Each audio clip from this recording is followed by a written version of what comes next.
Et là, on voit dans le Shratim aussi. Dans les Shratim, c'est la même chose. Quand Dieu lui a demandé à l'Akha de faire les Shratim, Dieu n'a pas compris. Vézé lui a montré. Pourquoi? Parce qu'en vérité, il n'y avait pas vraiment de. Dans ce moment-là, il n'y avait pas vraiment des gens, des petites piètes. Il fallait leur montrer chaque chose. Il n'y avait pas un restaurant de chinois quand même. C'est toutes les abeilles, tous les trucs. Et la question qui se demande, pourquoi ici dans l'argent, il n'a pas compris Zémarté Shagel? Chaque enfant, l'argent, tout le monde comprend en vérité. Alors dans le livre, Bessifro chez le Rav Israël Mirlav, Al Pirkavot, sur le Pirkavot. Le Rav Lav, c'est le le grand Rav de Tel Aviv, c'est le Rav d'Israël. Et il raconte là-bas un pirouge de Rav Yitzhak Yosef Zibereg. C'était un grand Rav en Pauline. C'est qu'en vérité, Moshe Adam Mazé Kesef. Il savait quoi l'argent? Marté Shegel. V'lachen Kasha Lavin est un mitzvah. Et puis il n'a pas compris ce qu'est la mitzvah. Qui vit kam alachou kshurim le kesef. Il a compris comment on est vraiment connecté avec l'argent. V'tluim be'etzem aravedolo. Le tzalavin er ligram alashim ve'tel kesef ve'til moucham. Il n'a pas compris comment en vérité de demander aux gens et de faire sortir l'argent d'eux-mêmes. Comment? Personne n'aime tellement l'argent. L'argent est tellement important. C'est comme qu'on voit le mot. Le mot en vérité damim. Damim, c'est le sang. Et damim, ça peut être aussi quoi? L'argent. C'est-à-dire qu'en vérité, aime gam dam nefesh. Parce qu'une personne, quand il a l'argent, il travaille très dur. C'est pour ça qu'on dit qu'en vérité, une des choses qui est plus importante, une plus grande, c'est quoi? C'est la tzedaka. Pourquoi la tzedaka? C'est qu'en vérité, chaque mitzvah, tu la fais comment? Avec la main, avec la bouche, les tefillin. La seule mitzvah que tu fais tout le corps, c'est quoi? C'est la tzedaka. Mikvé aussi. Mikvé. Soukot. Soukot, mais pourquoi tu fais avec tout le corps? C'est qu'en général, quand une personne travaille, il travaille tout le corps. Il va les pieds, travailler. Il va au travail, avec les mains, avec la tête, avec les yeux, avec les oreilles. Il travaille avec les oreilles, avec la bouche, avec tout le corps. Et il prend une partie de ça et la donne. C'est-à-dire qu'en vérité, comment il a demandé le Rav Lav, comment une personne peut se séparer de son argent? C'est dur. On sait que aujourd'hui, Baruch Hashem, ça a beaucoup changé, mais j'ai parlé une fois avec un Rav, il y a 40 ans, qui était en France. Il m'a dit que c'était très, très, très, très dur de ramasser de l'argent en France, pour les communautés. Je ne comprenais pas. Au début, c'était différent. Mais lui, c'était un des premiers qui avait fait un dîner pour ramasser. Il m'a dit que c'était une invention incroyable. Je ne connaissais pas. Moi, je vais vous dire, monsieur, de se séparer d'argent, c'est très dur. Au début, les gens, j'ai même vu cette semaine, ils ont fait un dîner de la Yeshiva de Mir en France. Tu me redis, il y a 50 ans ça? C'est-à-dire qu'en vérité, c'est très dur. Et là, qu'est-ce qu'il leur a fait en vérité? Et qu'est-ce qu'il a montré? Qu'est-ce qu'il dit le Rav là? Il lui a montré une matbéa, une pièce en or, en feu.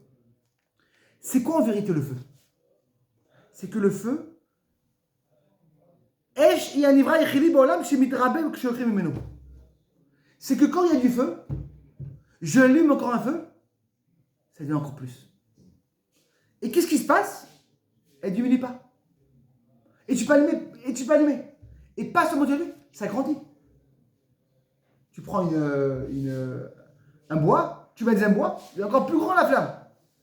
C'est-à-dire qu'en vérité, que quand une personne il donne de l'argent, c'est pas que se ratifie, il se agrandit.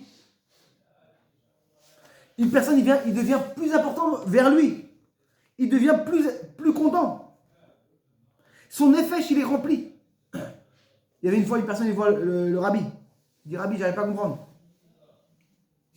J'ai tout dans ma vie, mais je suis pas content. Je suis un mec triste. J'ai de l'argent, j'ai une femme, toujours. Et le rabbi a demandé, est-ce que tu donnes? J'ai dit, moi, je suis très très radin. J'aime pas aider les gens. J'ai travaillé dur. Commence à donner et là, tu verras, t'inquiète pas. Tu auras ces simcha. Qu'est-ce qu'il dit le Rav Lav? Que une personne, c'est que les gens ils croient, c'est quoi la matara de ce monde-là? Accumuler, ramasser. Et la Torah te dit le contraire. Il lui a montré Madba Shelesh qu'en vérité, ne t'inquiète pas, quand tu donnes, tu vas pas seulement te faire plaisir, tu vas t'agrandir. Tu auras une plus grande simra. Tu es une personne heureuse. Tu donnes. Alors donne. Et là, en vérité, il lui dit, le Rav Lav, il dit, Adam livra Betsalem Elohim. Une personne, il est créé comme le Akadosh Baruch Hu. Ou le Mechabetz Idmane comme le Otziv le Shalom de l'Espia. Bekash Umatia la Kumamita, c'est quoi en vérité la maladie d'une personne qui se lève de lit? Et qu'est-ce que je peux faire dans le monde?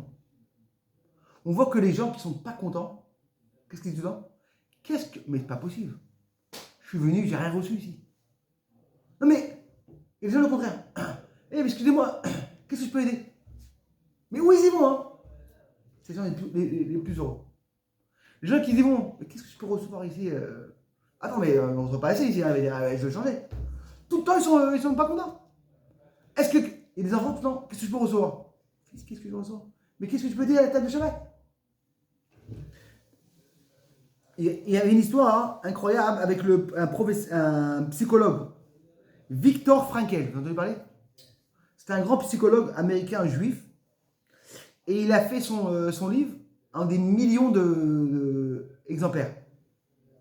Et il a vendu dans tout le monde. Et il a remarqué un truc, il a fait une recherche à Auschwitz.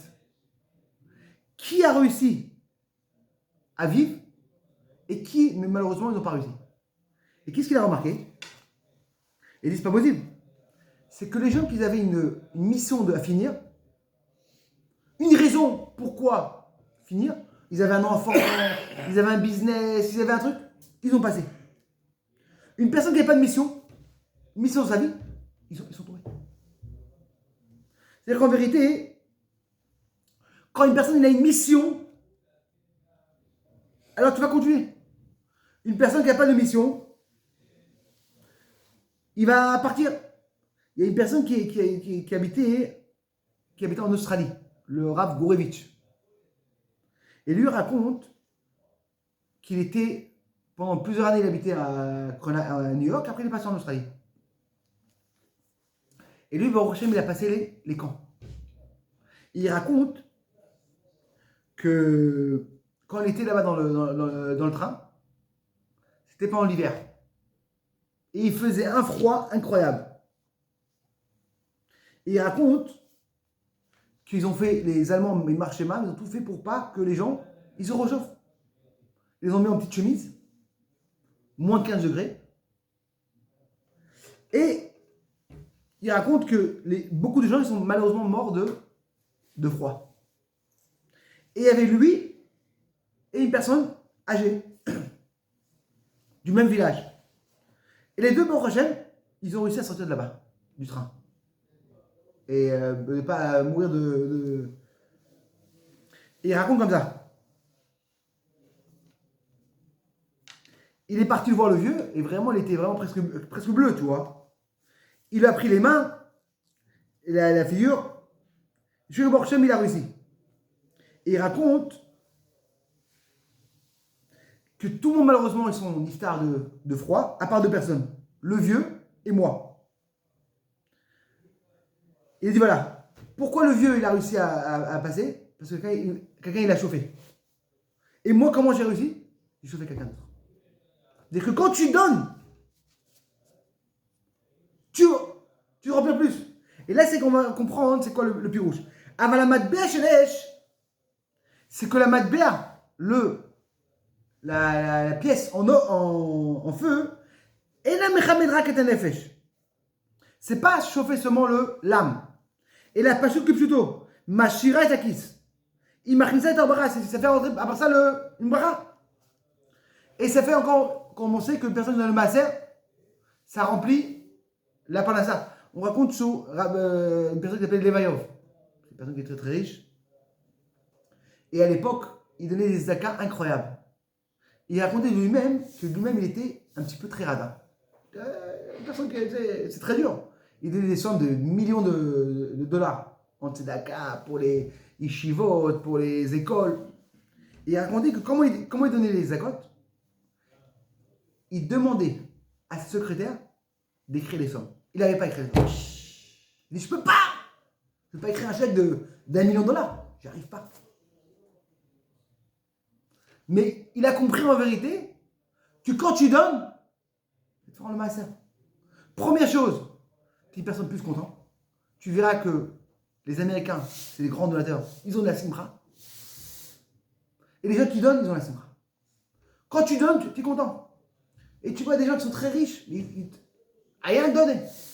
Toujours tristes. Ils sont toujours à l'intérieur. Vraiment, peut-être que donner 500 € pour eux, c'est comme si tu vas. Alors là qu'en vérité, aussi, il n'a pas compris, Moshe, comment un Machatit à Shekel, ça peut déraper à une tellement grande avéra. C'était le Chet Hagel. Mais la vérité, quand une personne il fait une Machatit à Shekel avec l'enthousiasme, tout peut me rappeler. Quand une personne il fait une mitzvah avec la simcha, comment c'est important? Comment c'est important que la chassidoute, elle a fait rentrer la simcha dans la Torah. On voit beaucoup de fois des enfants malheureusement qui tombent du Torah mitzvot. Pourquoi? Il n'y a pas de simcha à la maison. Quand c'est les mitzvot, qu'est-ce qu'il voit le fils? Dès que papa il va au travail, il a une simcha. Il va faire un jeu de football, il a une enthousiasme incroyable. Mais quand c'est pour les mitzvot, il vient tard, il n'est pas très content. Il n'y a pas de simcha. Qu'est-ce qu'il dit? Ramad Shel Esh. De voir de l'argent, une pièce en or, c'est quoi? On a dit que la pièce, c'est très dur de séparer. Quand ton fils il voit les choses qui sont très dures dans la Torah, et quand même tu les fais avec enthousiasme, ça fait la croyance à l'enfant. Comme une fois les gens ils te disent, ah mais moi j'arrive pas à comprendre. Je vais amener tout mon fils à la synagogue quand il était petit. Il veut plus aller à la synagogue. Mais c'est normal. Regarde comment elle a l'air ta synagogue. La choule. Le rabbin écrit sur les enfants. Et quand le gosse il te rappelle c'est quoi la synagogue, les petits bonbons, le petit kiff. On sait que quand on a fait cette magnifique histoire, mon oncle qui raconte que quand ils ont refait la choule du Baal Shem Tov, c'était la personne qui a fondé la chassidoute, l'enthousiasme. Ils ont remarqué que malheureusement les Allemands ils ont détruit la synagogue. Alors, ils ont appelé les vieux du village de raconter comment elle avait. Ils racontent qu'il y avait des bancs pour s'asseoir, comme ici dans chaque synagogue. Et derrière ça, il y avait 2 tables. Un banc ici et un banc ici. Et mon oncle disait, c'est ça la mapécha que le Bachar il a fait rentrer. De faire rentrer à la choule, après la tfila, prendre un petit verre avec ton ami. Il n'y avait pas ça avant ça. C'est pas possible. Tu veux te faire un kiff? Va à la maison. Tu veux faire un petit apéritif? Non, pas à la synagogue. Qu'est-ce qu'il a fait rentrer le Bachar? Cette mapécha. Tu finis la tfila? Allez, prends un petit vodka, un petit bourra, un petit dambrot, et hop, tu te fais. Ça fait rentrer un enfant. C'est un plaisir à la choule. Regarde comment papa il va avec le sourire. Et l'enfant il voit ça. Nous on voit ça. Que Bezrat Hashem on apprendra le matbéa de Esh, de savoir la même chose que le feu. Ça brûle et ça ne diminue pas la même chose. Bezrat Hashem on envoie matbéa shel Esh.